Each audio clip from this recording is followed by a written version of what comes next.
și înregistrarea? Dă-i, dă-i, dă-i. Nu, deci ai salut? Bă, frate, dă-i mă să căca înapoi, mă. Bă, ce-mi dai? Bă, Dă-i banii da, înapoi, așteaptă. frate. Dă-i banii înapoi la copil. Bă, du-te Dă-i mă mă și să bă. căca. Mai schemuri, a? Dă mie banii, bă, dă mie banii, bă. Dă mie banii, bă. Hai să mi-ai luat atât pe... Stai să stau. Dă-i banii înapoi. Dă-i banii înapoi sau ai bani cu aia? Bă, du-te bă și culcă. Mă, dă-i mă banii înapoi, mă. Bă, mi-a dat seapă Edward. Dai bani pe ea, Uite ce căcan mi-a dat în schimb la... mai ții tu bani pe mare, mai ții pe apoi și mă zic să mă zic, bă.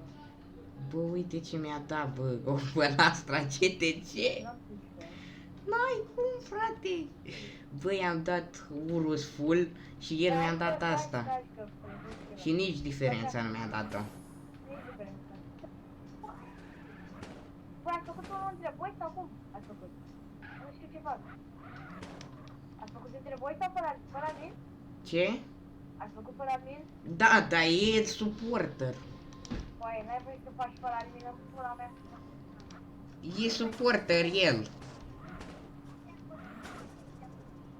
Am avut eu încredere în el că e suporter.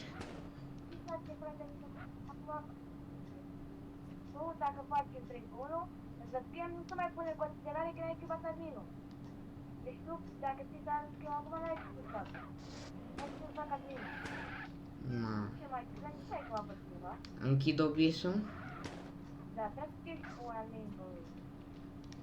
Trebuia.